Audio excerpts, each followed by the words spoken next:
الكثير من أصحاب هذه الحسابات، حسابات الفيسبوك والتويتر وغيرها، هم الآن يرقدون في قبورهم ونحن لا نعلم.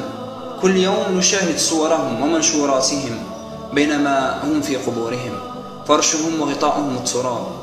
هم أيضا كانوا يستعملون الفيسبوك والتويتر كما تفعلون أنتم الآن، يدخلون لحساباتهم يشاهدون آخر مستجدات أصدقائهم من صور ومقاطع فيديو وتغريدات. هم أيضا كانوا ينشرون منشورات خاصة بهم وينتظرون بفارغ الصبر إعجابات وتعليقات من أصدقائهم.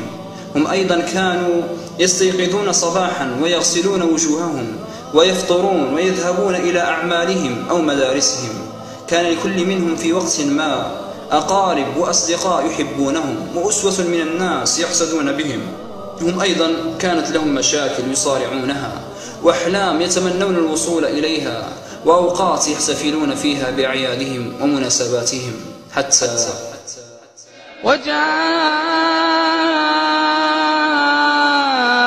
سكرة الموت بالحق ذلك ما كنت منه تحيد. باغتهم الموت تاركين خلفهم دورهم وأموالهم وأهليهم، تاركين خلفهم هذه الحسابات التي لا تنتهي مدة صلاحيتها، باقية إلى يوم الدين، شاهدة لهم أو عليهم. هي الآن إما عداد لحسناتهم أو عداد لسيئاتهم، فكم من الموت الآن وعداد سيئاتهم يعمل إلى هذه اللحظة لأغنية أو لصورة نشرها على حسابه أو لتعليق أو منشور قبيح كتبه. أخي وأخيتي في الله، كل كلمة تكتبها أو صورة أو مقطع تنشره سيسجل في كتاب لا يغادر صغيرة ولا كبيرة إلا أحصاها.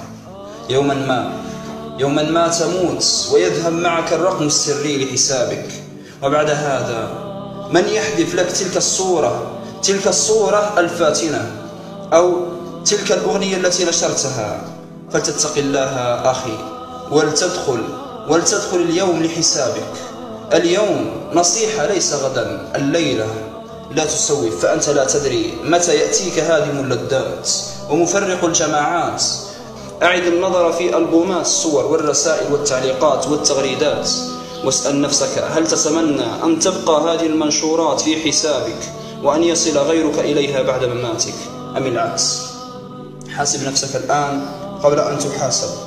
الغي كل شيء سيكون في عداد سيئاتك، فأجسادنا على عذاب الله لا تقوى، وصحائفنا إلى يوم الدين لا تبلى.